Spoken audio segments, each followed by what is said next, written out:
Qërsimi gati më thonë. Qërsimi jemi gati.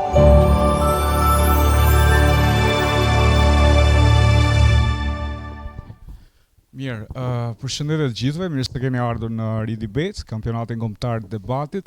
Ky është viti i 8 i këtij kampionati, i këtij edicioni kaq të rëndësishëm që ka të bëjë pikërisht me të rinjt edhe përfshirjen e tyre në tematika që kanë të bëjnë me aktualitetin dhe padyshim me tema që rrahin si vendin ton, por edhe në nivel mbarkombëtar. Kështu që ky edicion jo më kot ka një qëllim të saktuar, ka një fokus saktuar që është pikërisht ekonomia qarkulluese dhe zhvillimi i qëndrueshëm. Dhe jo më kot, ne këtë vit mbështetemi nga një donator i cili është edhe i ri përsa i përket Ridebatit, ndaj dua të falenderoj Giz Albania përmes projektit BE për ekonominë qarkulluese dhe qytete të jetueshme, i bashkëfinancuar nga Bashkimi Evropian dhe Ministria Federale Gjermane për bashkëpunim ekonomik dhe zhvillim, në bashkëpunim me Ministrinë e Turizmit dhe Mjedisit. Dua një duar tërkitje për ata që bëjnë të punë në Ridebate. Sigurisht dua një duar tërkitje edhe për organizatën Liburnetik që zbaton këtë edicion. Ky edicion, sikur se thash edhe pak më përpara, ka një fokus veçantë dhe neve duam që ta trajtojmë më së miri duke pasur parasysh konceptet dhe çfarë ju keni gjetur të parapërgatitur në paketat tona kërkimore, por edhe keni ulumtuar në nivel individual apo dhe në nivel grupi, sepse në këtë përballje do të jemi midis dy shkollave, shkollën Jordan Misja në krahun tim të djathtë, një duar tërkitje. Dhe shkollën 28 nëntori në krahun tim të majtë. Sa herë vim Shkodër, vim me premisa të mëdha, ndaj që dua që edhe këtë vit, edhe këtë ardhje, ne të mbetemi të kënaqur, sikur se kemi qenë për gjatë dy edicionet të fundit, por edhe edicionet të tjera, sepse ju jeni shkolla historike në këtë kampionat, jeni nga edicioni i parë pjesëmarrës dhe urime suksese. Ky edicion padyshim që ka dhe një trup gjykuese, sikur se ka pasur çdo vit. Juria jon për sot do të jetë kjo që shihni përballë, urime Sena, pjesë e World Vision, e cila jo më kot merret me të rinjt prej vitesh tashmë dhe jo më kot është dhe këtu për t'ju vlerësuar edhe për të parë edhe arritjet edhe performancën tuaj. Nga ana tjetër na është bashkuar në këtë edicion Endi Kalemaj, pjesë e Agjencisë Kombëtare të Rinisë, por edhe me një eksperiencë përsa i përket vlerësimit në debate dhe në formatet të ngjashme. Faleminderit Endi që na e bashkuar. Dhe kemi një rikthim, Brisida Sulaj, po kështu nga Agjencia Kombëtare e Rinisë, por edhe një nga gjykatësit tona që kemi pasur në edicionet e kaluara dhe gjithmonë e mirëpret ftesën për të qenë pjesë sepse e ndjem veten akoma të re, apo jo, kështu siç jemi edhe ne. E vërtet që kanë kaluar 8 vite, por neve ndjehemi të rinj si vitin e parë. Po. Kështu që është kënaqësi që të jemi këtu dhe dua të falenderoj padyshim edhe dy mësuesit, mentorët që ju kanë përgatitur, dhe dua një duar tërkitje.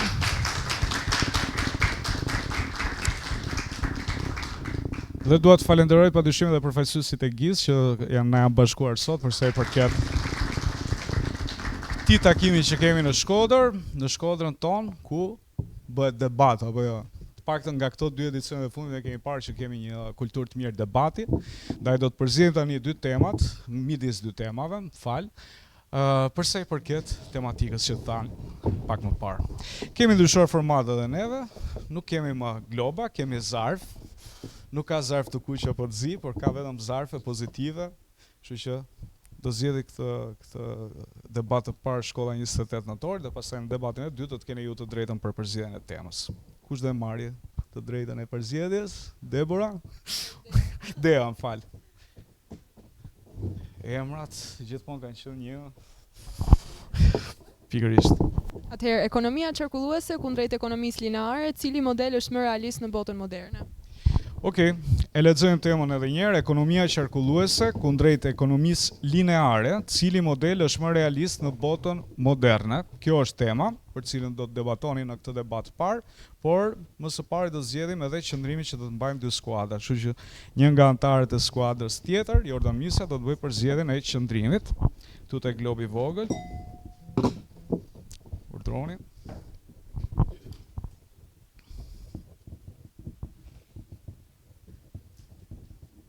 Do të qëndrojmë pro apo kundër? Pro. Okej. Ndryshojmë edhe qëndrimet. Mirë, nga ky moment keni 7 minuta kohë përgatitore, pa zhurmë. Ma lejoni, kjo është tema. Keni parasysh që shumë e rëndësishme të përdoren evidencat për të mbrojtur argumentat. Kur themi evidencat do të thotë nëse keni një studim apo një statistik, padyshim që duhet përmendur edhe viti kur apo nga është bërë. Dhe gjë më e rëndësishme, duhet shikoni njëri tjetrin. Nuk ka merak tek ju, por ne këtu nuk jemi. Kjo është ideja. Pra ju debatoni me njëri tjetrin. Do filloj qëndrimi pro në rastin konkret shkolla Jordan Misa dhe do të pasohet pastaj nga shkolla 28 Nëntori që ka qëndrimin kundër. Suksese.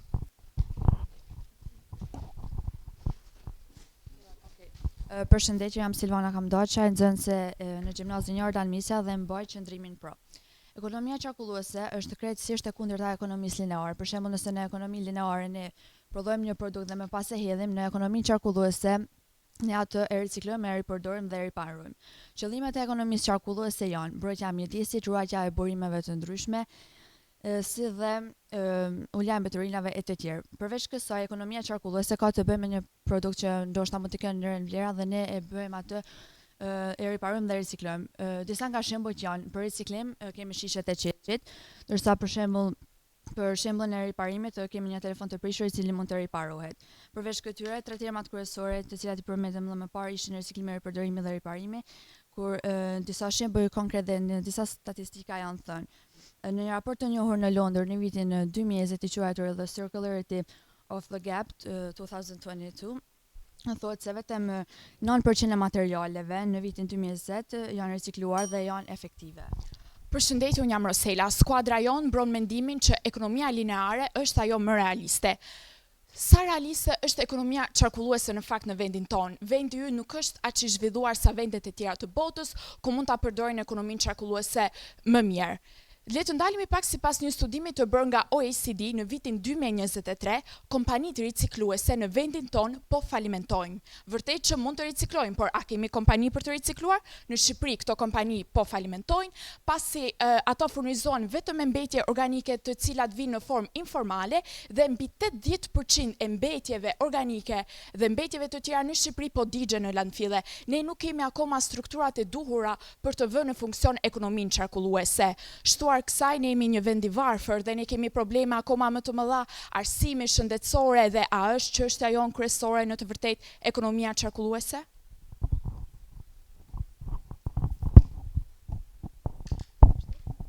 Përshëndetje, unë jam Anita Probibaj, nxënëse e Gjimnazit Jordan Misa. Ju thatë se kompanitë në Shqipëri po falimentojnë, ndoshta ata po falimentojnë prej politikave, sepse edhe në shumë vende të botës prej politikave ato po ecin përpara. Ekonomia qarkulluese është ekonomia nëpërmjet së cilës kërkon të minimizojë mbeturinat dhe të maksimizojë ripërdorimin e tyre. Sipas organizatave ndërkombëtare bëhen me dije për rritjen e popullsisë. Numri i popullsisë globale nga 7 parashikohet të arrijë në 9 miliard në vitin 2030. Me rritjen e popullsisë parashikohet edhe një rritje e mbeturinave me 70% krahasuar me vitin 2050 në krahasim me vitin 2016. Prandaj kalimi nga ekonomia qarkulluese, nga ekonomia lineare në ekonomi qarkulluese nuk është një luks, por është një domosdoshmëri. Për çdo ton mbeturina të ricikluara që riciklohen ne kursejmë rreth 1.5 milion ton dioksid karboni që do të lëshojnë në atmosferë. Gjithashtu Barack Obama në një citat të tij thotë, ne jemi brezi i parë që ndjejmë ndryshimet klimatike dhe jemi brezi i fundit që mund të bëjmë diçka për to. Në Shkodër thotë, çka nuk duhet sot mund të hyjnë punë mot.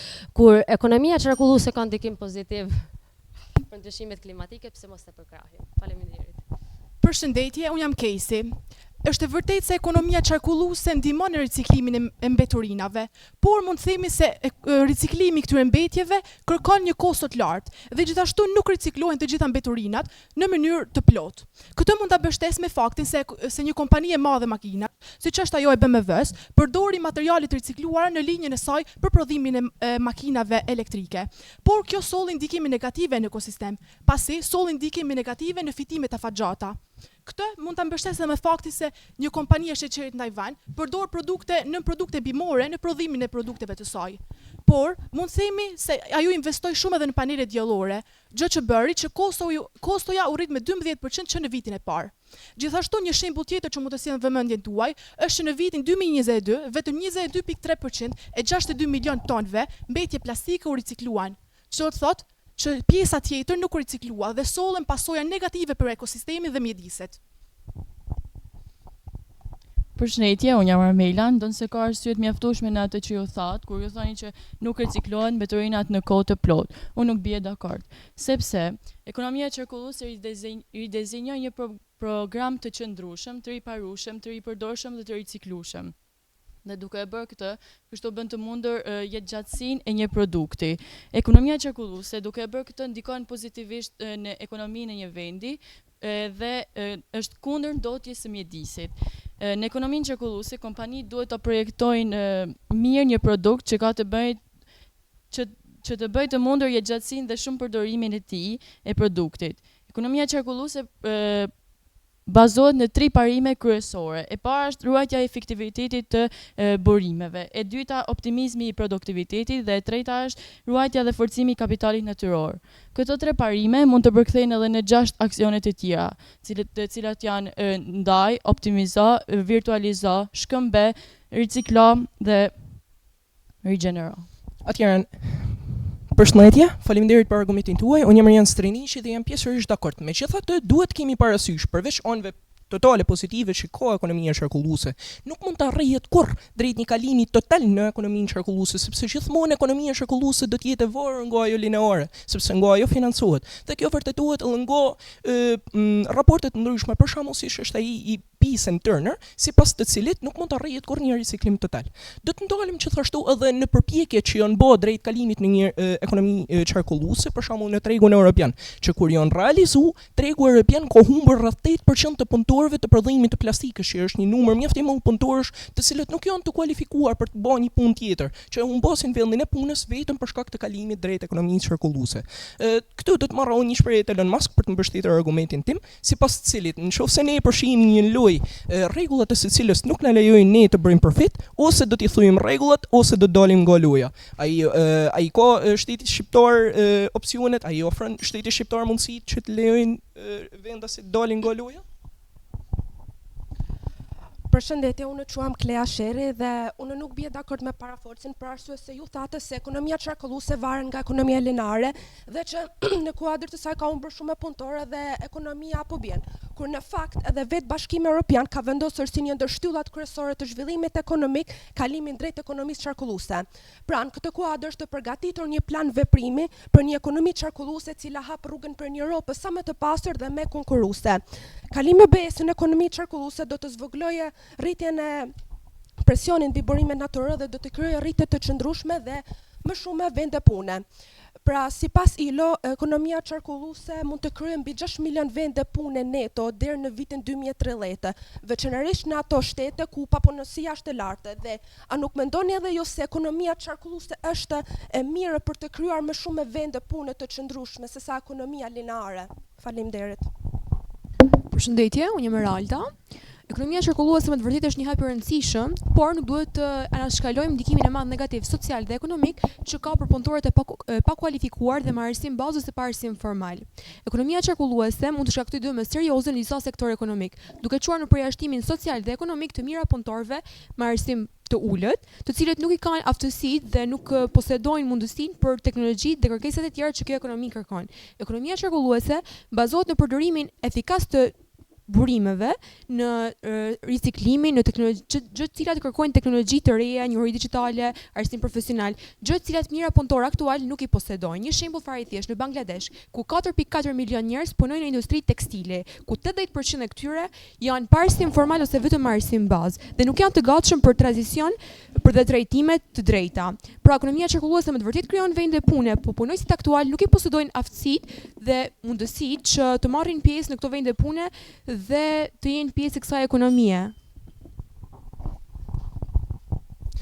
Përshëndetje, quhem Ebi Sartuna dhe nuk bie dakord me argumentin paraforcit, pasi ju thotë që ka ndikim të keq në arsim, por unë vërej se ajo ka ndikim shumë të mirë në klimë, pasi në qoftë se në Europë do të riciklohesin të gjitha mbetjet, do të kursejë milionat ton dioksid karbon që do të çlirohej.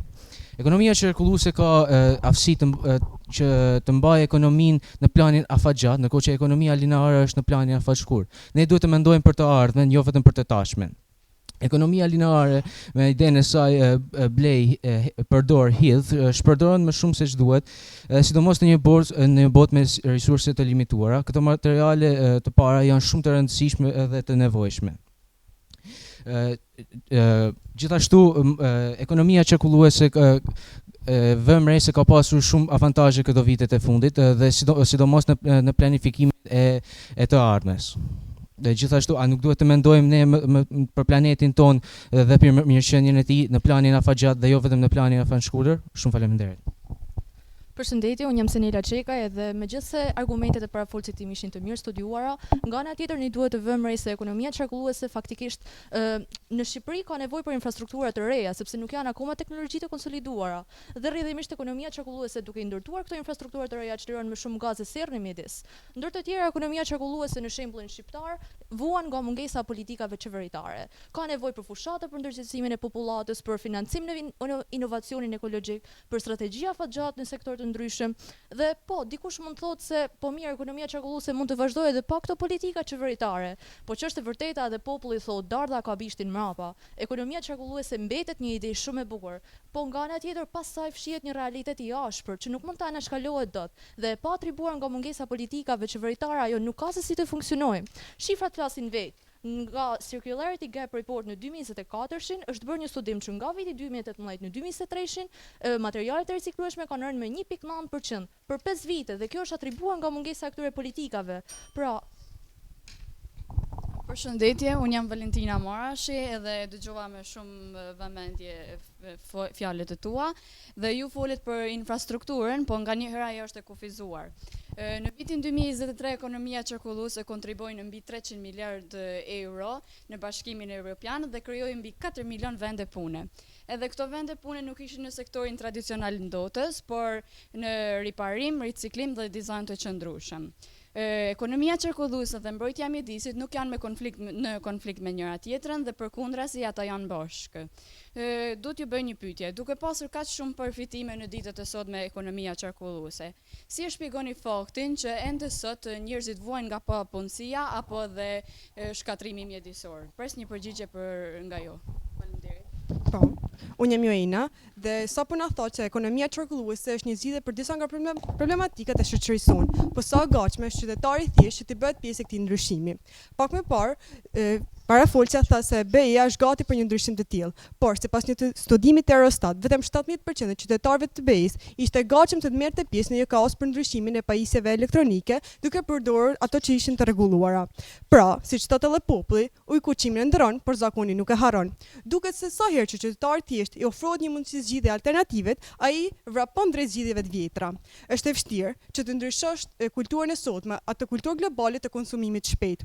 Pra, a nuk do të ishte më e thjeshtë që të përmirësoni sistemin ton aktual ekonomik, se sa të zëvendësonim atë me një sistem i cili nuk funksionon e nuk ka vend midis nesh.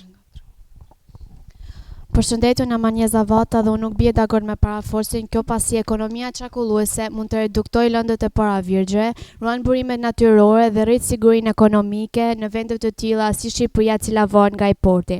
Nga riciklimi dhe nga energjia nga burimet të rinovueshme, rinovimi i ndërtesave bën që të kursejnë në materiale dhe para. Studimet tregojnë se ekonomia qarkulluese mund të gjenerojë 4.5 trilion dollar përfitime globale dhe 700.000 vende të reja pune në BE deri në vitin 2030. Kjo nxit inovacion, kërkon fuqi punëtor të kualifikuar dhe hap vende pune në sektorët e gjelbër. Gjithashtu një shembull është Suedia, ku 99% e mbetjeve shtëpiake për riciklon ose shndërrohen në energji dhe vetëm 1% përfundojnë në landfill. Suedia na tregon se ekonomia qarkulluese dita ditës po e zëvendëson ato lineare dhe se sa rëndësishme është ajo. Ju faleminderit. Përshëndetje, jam Edeni. Pak më parë ju folet për ekonominë qarkulluese dhe si ajo ruante burimet. Po me çmimet çfarë ndodhte? Le ta studiojmë pak nga shkalla ekonomike, nga perspektiva shkallës ekonomisë. Prodhimi masiv dhe konsumi i vazhdueshëm i gjithmonë produkteve do t'i bëjë produktet më të lira dhe më të aksesueshme për një gamë të gjerë individësh. Këtë nuk e them vetëm unë, por e tregojnë edhe shembuj ku në shekulin 20 vendet industrializuar në Europë kishin një rritje të ekonomisë dhe mirëqenie dhe zhvillim të e teknologjisë. Gjithashtu, vetë Banka Botërore ka thënë që nga viti 1960 deri në vitin 2000, GDP-ja ka shkuar nga 1.3 trilion në 3 trilion fal kësaj ekonomisë linare. Pra, ne si Shqipëri, në fillim duhet të ngopemi, pastaj shohim ç'tam. A jemi të gatshëm të implementojmë një strukturë kaq komplekse të ekonomisë, atë qarkulluese, cilat i riciklon objektet, edhe nëse nuk kemi struktura të gatshme të tyre? Faleminderit. Përshëndetje, unë qëmë Leret Alleshi, jam nxënëse shkollës Jordanisja. Argumentin e parafolësit dëgjova më shumë vëmendje, por nuk më duket shumë bindës. Është një çështje e vështirë, por mendoj se anët pozitive në lidhje me ekonominë qarkulluese janë më në pesë se anët negative. Ekonomia qarkulluese kërkon bashkëpunim mes konsumatorëve dhe kompanive, ku konsumatorët duhet të bëjnë zgjedhje sa më të qëndrueshme dhe kompanitë duhet të ofrojnë produkte sa më të përshtatshme.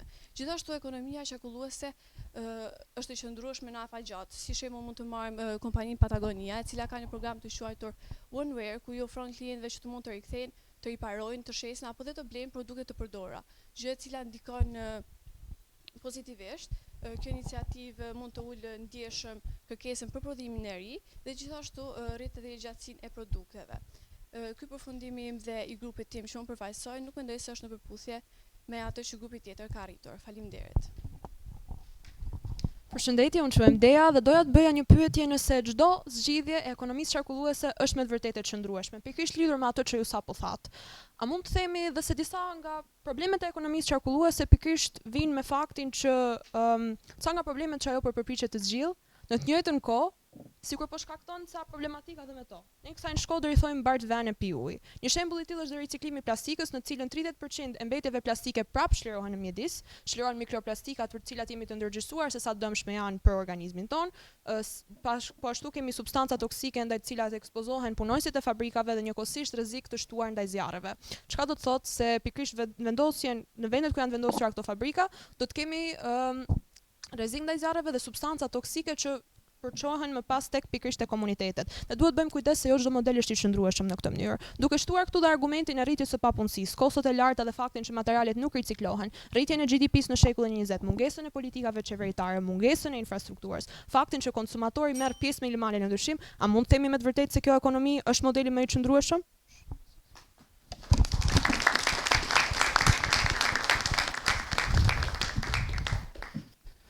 Mirë, si ndjeni?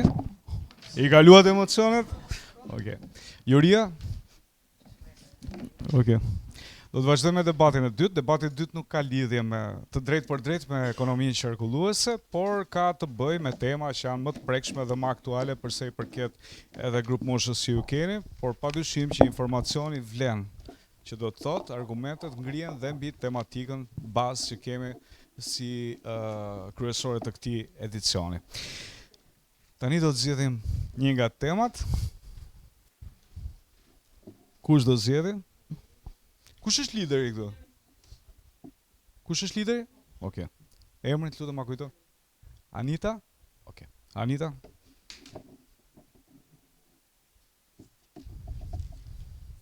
Mos ke pas motrën vjet? Okej. Anita, po. Pro bibaj, në mos gaboj. Okej. Okej, ma jep ta lexoj, lutem. Pra, tema do të jetë: në Shqipëri, suksesi varet më shumë nga lidhjet se sa nga aftësitë. Është e qartë tema? Ju pëlqen tema? Okej. Do të zgjidhim tani edhe qëndrimin që do të mbajmë këtu. Dea. Ti je lider apo jo? Okej. Dea dhe Anita. Pra. Okej.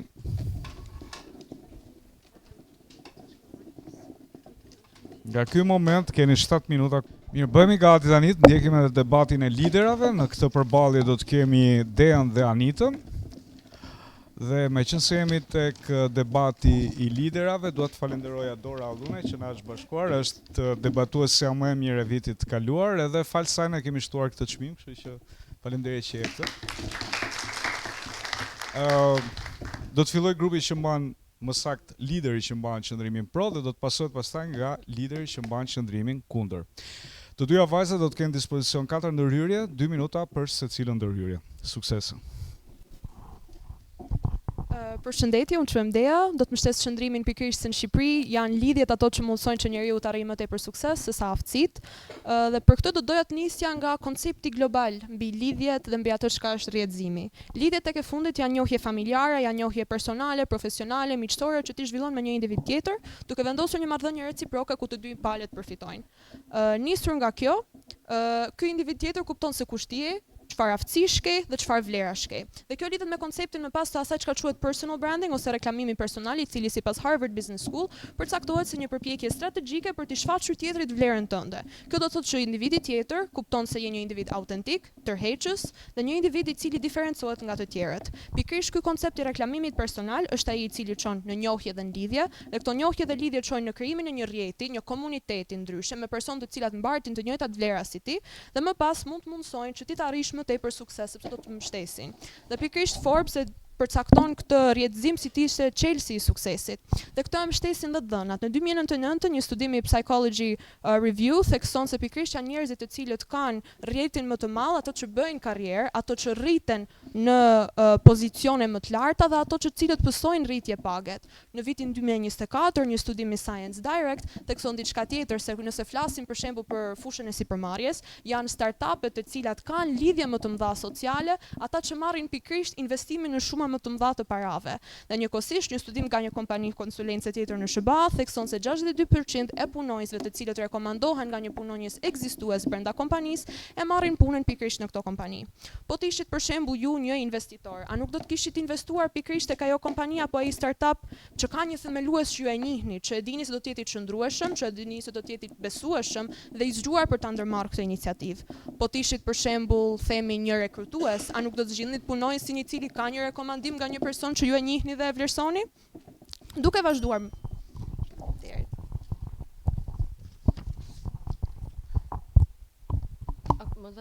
Përshëndetje, unë jam Anita Probibaj dhe mbaj argumentin kundër se në Shqipëri suksesi varet më shumë nga lidhjet se sa nga aftësitë.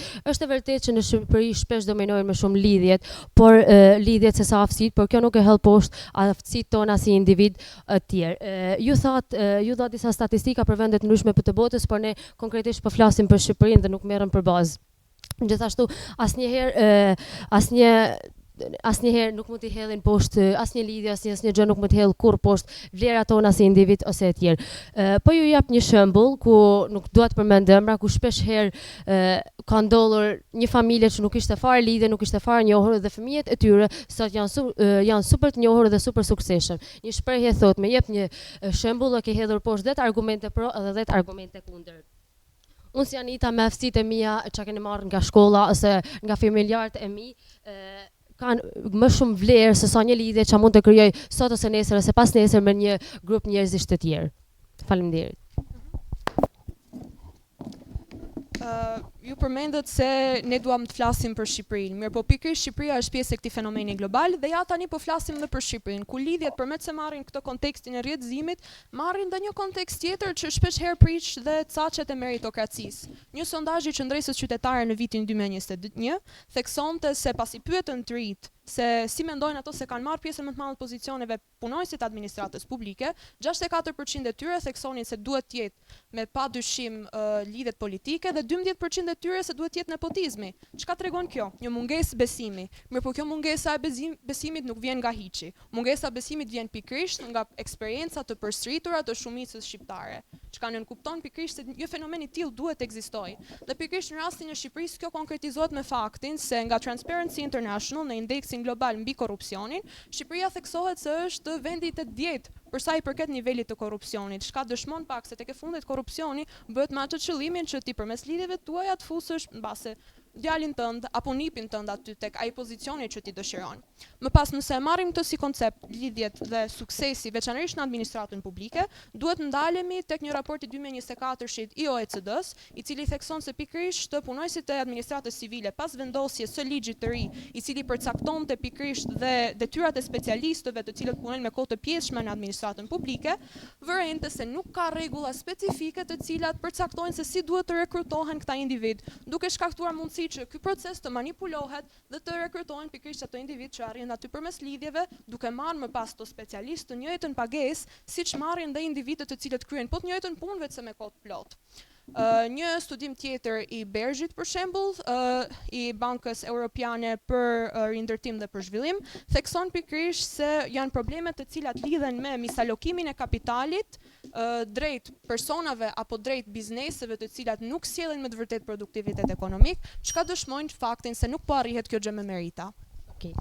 Faleminderit për argumentin. Gjithashtu Rama kohët e fundit ka miratuar një projekt ligj për rritjen e nivelit të për rritjen e orëve në arsimet, ku kjo tregon se sa vlerë kanë aftësitë tona më shumë se sa lidhet, se këtë mund ta bënte edhe në lidhjet e tjera. Lidhjet shpesh përmendet për disa lidhje në lidhje me Shqipërinë e tjerë. Lidhjet shpesh kanë çuar në sherrë dhe në dëme të mëdha në ekonominë shqiptare. Ne nuk jemi kundër lidhjeve, jo saktësisht kundër lidhjeve. Ne jemi të zhvillojmë aftësitë tona. Piqemi ne si njerëz që në të ardhmen mund të krijojmë bashkëpunime më shumë se sa lidhje, sepse lidhjet shpeshherë janë të dëmshme.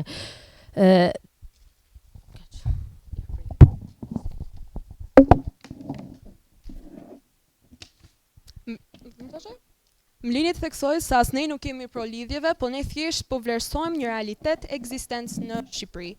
Duke vazhduar më tej, për te administratës publike vërejmë që lidhjet ndikojnë dhe në bizneset private, ndonë se mund të thonim base se bizneset private kanë ato procedurat e tyre të pavarura ku zgjedhin individ të cilët mund t'i sjellin më tepër përfitimeve të kompanisë apo korporatës. Mirë po, ajo çka vërejmë ne është pikërisht se bizneset private janë në proceset për shembull kur ato caktojnë se keni një vend pune të hapur, do të zgjedhin kryesisht persona të cilët i kanë menduar paraprakisht duke e bërë këtë të fundit apo këtë publikim thjesht si një formë informaliteti.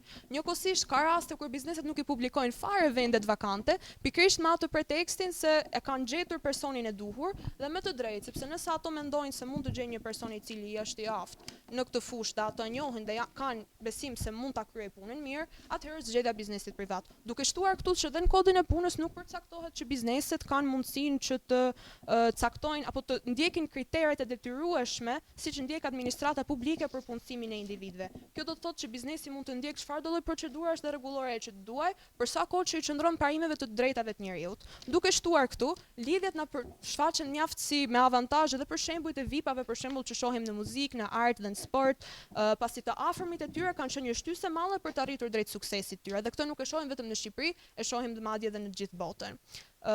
Mund të themi më shumë se suksesi varet nga lidhje, pasi dhe kjo shihet dhe në kompanitë ku prokurorët janë më të prirur të punësojnë njerëz të cilët ata i njohin, njerëz të cilët janë familjar të tyre, dhe më pas dua të dalë dhe në një analizë tjetër e cila është bërë nga Altax, një kompani konsulence, e cila thekson pikërisht se këto biznese zotërohen kryesisht nga një shumicë e vogël. Kjo quhet pikërisht koncepti i oligopolit. Dhe ky oligopol është ajo që shtyn më pas që këto persona që duan ta ruajnë pushtetin të punësojnë në bizneset e tyre, pikërisht ato persona që do të mundsojnë ta trashëgojnë këtë pushtet në duart e këtyre pak individëve.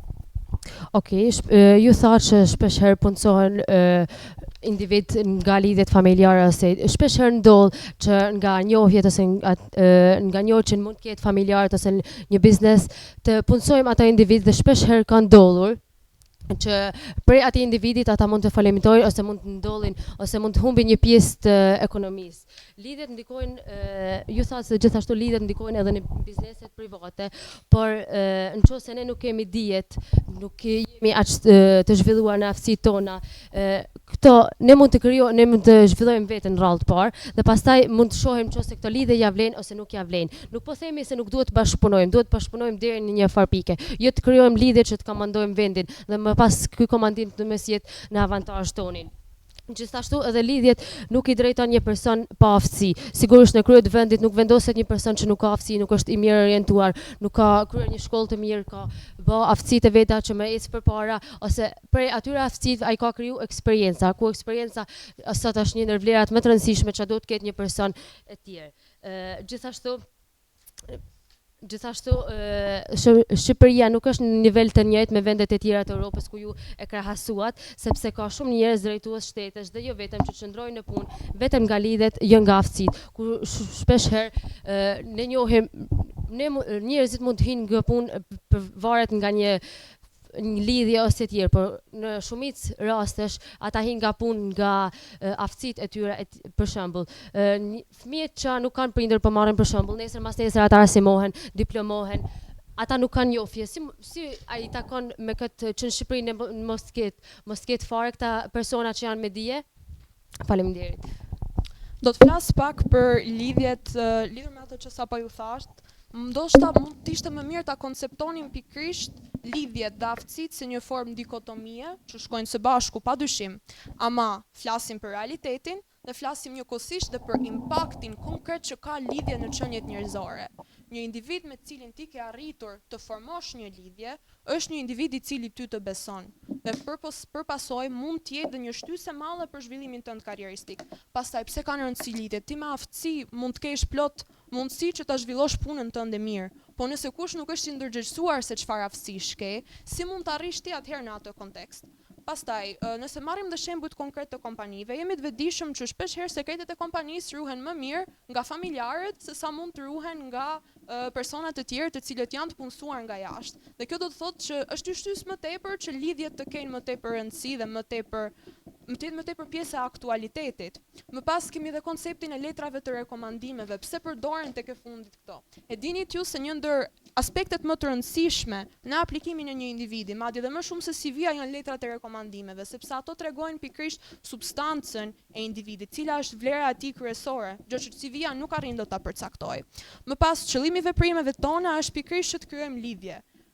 Kemi dhe rastin për shembull të aplikimeve në universitet, kryesisht në universitetet e mira të cilat përdorin pikërisht të formën e lidhjeve për të zgjedhur aplikantët e tyre. Do doja të bëja edhe një sintezë përfundimtare.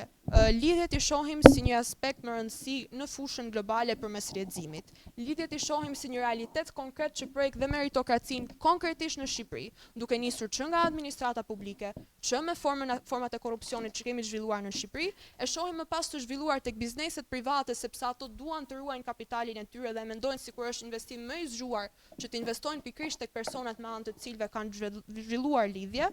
Dhe njëkohësisht mund të themi se kemi dhe plot shembuj konkret që mbështet qëndrimin ton. Përshëndetje, faleminderit për argumentin tuaj.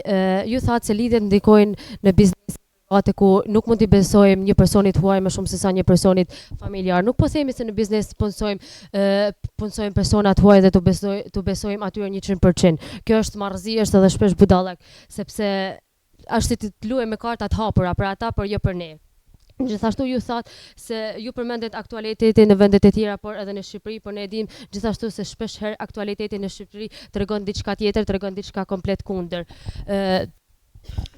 Dosha të thoja se ne si individ, ne si grup kemi ardhur jo fal lidhjeve, kemi esur deri para jo fal lidhjeve, por fal aftësive tona që kemi kontribuar në më përpara që po i shohim sot dhe nesër mas nesër ne mund të marrim frytërit e tyre. Kur për lidhjet mund të japin fryta sot, por nesër mund të kalben shumë shpejt, kurse aftësitë tona japin mbidhen sot dhe japin fruta në të ardhmen. Ju falenderoj për debatin që bët, ishte një kënaqësi edhe për ne.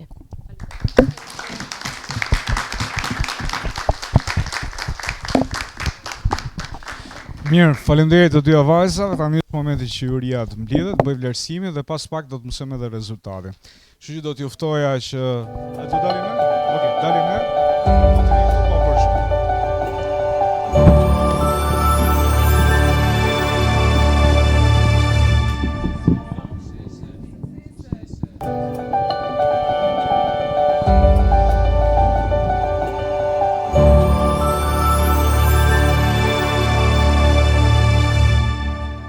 Do marrim më shumë kohë se ç'duhet, por vlerësimi është i vështirë, paktën nga ana juris. Bëhemi gati të zbulojmë edhe pikët, por pikë së pari do dëgjojmë edhe komentet edhe sugjerimet që mund të ketë juria për debatet që do vinë. Ju e dini që në këtë fazë jemi në fazën e debateve rajonale, që do të thotë kemi pikëzim, por nuk kemi të eliminuar sot, që do të thotë 16 skuadrat me pikët më të larta. Kur të përfundoj kjo fazë, do të jenë edhe ato që kualifikohen për fazën tjetër. Fjala për ju. Okej, unë dua thjesht një falënderim shumë të shkurtër për të dy skuadrat, duke qenë se një pjesë e madhe e juaja ishin në fillimet tuaja, do ju inkurajoja sigurisht, domethënë kjo është vetëm hera e parë dhe gjithmonë do vini në rritje dhe duke përforcuar dhe argumentin, edhe përgjigjet, po edhe situata të ndryshme bazuar mbi ato të vendit ku jetojmë, po edhe mbi situatat që marrim nga europianët apo Ballkani apo ku dëgjon si mund ta quajmë. Pa u zgjatur shumë, dua të uroj shumë suksese të dyve dhe do ja kaloj fjalën ti me kolegëve të mi që të vazhdojmë më tepër. Dëgjojmë apo? Përshëndetje dhe përgëzime për një debat shumë të bukur me dialekt shkodran, që është një nga gjërat që vlerësoj më shumë ti të Shkodranës, se nuk e ndryshojmë dialektin për shkak se tregon se kush jemi, nga vim dhe është kaq i bukur ky dialekti shkodran. Ishte shumë e vështirë për debatin mes skuadrave të vendosnim. Ishte debat shumë i bukur. Çfarë vlerësova shumë, do me thënë duke qenë edhe si person që punoj me të rinjtë dhe vlerësoj shumë edhe elementet të tjerë që nuk janë kryesisht produkti që presin në debatin. Bashkëpunimi në ekip për të dyja skuadrat ishte fantastik. Kur bësh pjesë e një rrugtimi të tillë, ti punon në disa dimensione, në disa aspekte të vetes edhe të ekipit. Dhe janë gjëra shumë të rëndësishme që mëson gjatë këtij procesi dhe për bashkëpunimin në ekip ishte fantastike. Citimi i fjalëve të urta, që disa i kanë marrë çmime do t'i lexoj, se çfarë ishin, po e bën shumë të bukur këtë debatin. Pra përdorimi i humorit e bën një debat shumë të këndshëm edhe tërheqës, interesant. E tërheq vëmendjen e publikut me çfarëdo lloj teme që ti do të debatosh, nëse e bën kaq të bukur, ti arrin ndërgjegjëson publikun me kauzën që ke. Në shumicën e rasteve, gjuha e trupit dhe vetbesimi që keni përdorur ishte fantastik.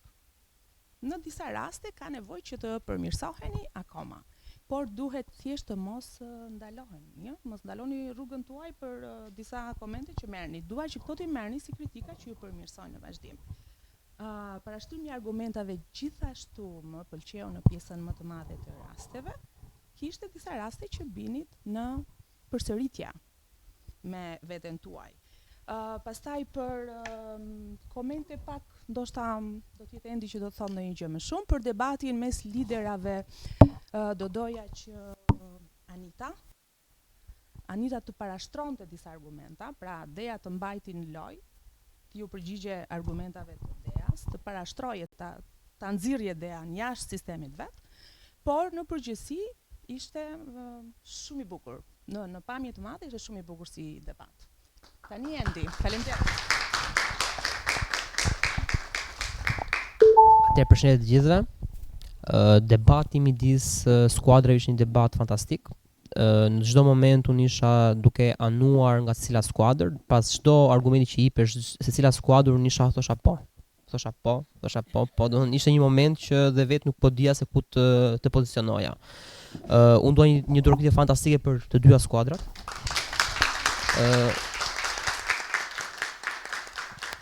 Bët një debat, jo debat televiziv, që ne kemi dëgjuar, po bët një debat konstruktiv dhe një debat që kishte evidenca, kishte argumenta dhe ato evidenca i përdornit duke argumentuar, duke dhënë fjalën tuaj. Por gjithmonë pas fjalëve të mira ka disa komente që janë negative. Po jo shumë negative, por që janë argumente që janë disa gjëra që juve do ju rrisin në vazhdim. Unë do ndalesha pak tek burimet, sepse dhe në profesionin tim dhe në pjesën që unë po merrem është pjesa e burimeve që unë i kam shumë të rëndësishme. Burimet u cituan nga ju, pra kishte burime dhe materiale shumë të mira, por kishte momente që përmendej një shifër, por nuk përmendej një burim. Pra nuk përmendej se nga cili burim ishte marrë kjo shifër, ose përmendej një burim por nuk përmendej viti përkatës i këtij burimi. Më pëlqeu fakti që ishte përkushtuar tek vitet e fundit, pra burimet kanë qenë të viteve 2022, 2023, 2024, por gjithmonë kur ne përmendsim një burim ose një përqindje ose një shifër, duhet gjithmonë ta kemi të akorduar dhe me burimin që është marrë kjo shifra dhe vitin se i përket burimi.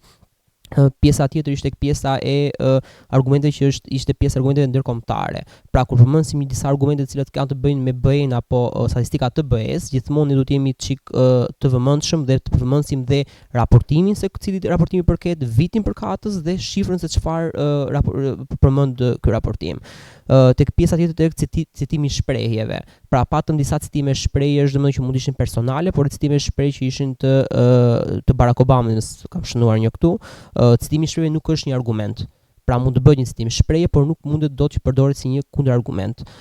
Tjetra është tek pyetjet. Patëm pyetje nga të dyja skuadrat, Pra skuadrat u drejtuan njëri me pyetje, por më shumë u dukën pyetje retorike ose pyetje pa përgjigje. Pra një skuadër mund të bënte pyetje skuadrës përballë ose skuadra përballë mund të bënte pyetje skuadrës tjetër, por nuk patëm një përgjigje nga skuadra kundërshtare. Pra kjo lihesh me pikpyetje. Në momentin që ju keni një pyetje, gjithmonë duhet të jepish një kundërpërgjigje asaj pyetje. Pra mos ta lini puzzle sepse i bie që nuk keni përgjigje për të pyetje dhe e pohoni. Pra domethënë në një farë mënyre jeni pa përgatitur. U pash që një ndërveprim, pra kishte pjesa që aty ku përfundonte për shembull Deja e kapte Anita, domethënë ishin një ndërveprim i secili për jush.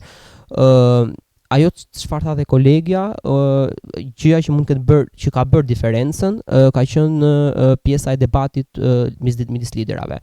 Pra tek debati midis liderave aty dhe ne pak a shumë patëm dhe idenë tonë se ku mund të pasqyrohej gjëja. Patët një debat mirë, të dyja gocat ju përgëzoj, pam që kishte emocione gjatë debatit, por këto janë gjë që në vazhdim do përmirësoni akoma më shumë dhe do i përvetësoni gjërat. Unë ju uroj shumë suksese të dyja gocave, ju uroj shumë suksese secilit prej skuadrave. Tash më takon të jap dhe pikët që kolegja ma hoqë dorë dhe ma la mua barën që të sa them këtë gjë. Siç e tha dhe Niko që kjo gjë nuk përfundon këtu, por është pjesa që do jenë skuadrat me pikëzimet. Juria ka vendosur që pikët janë si më poshtë. Për skuadrën 28 nëntori akordohen 234 pikë, suksese, dhe për skuadrën Jordan Misja akordohen 205 pikë, suksese. Sukses të dyja skuadrave. Faleminderit. Mirë, faleminderit. Pikët janë edhe një herë për shkollën 28 nëntori 234 pikë dhe për shkollën Jordan Misja 205 pikë. Uroj të shihemi në takimet e ardhshme, sukses skuadrave, përgatitje, forca për debatet e tjera. Faleminderit, suksese.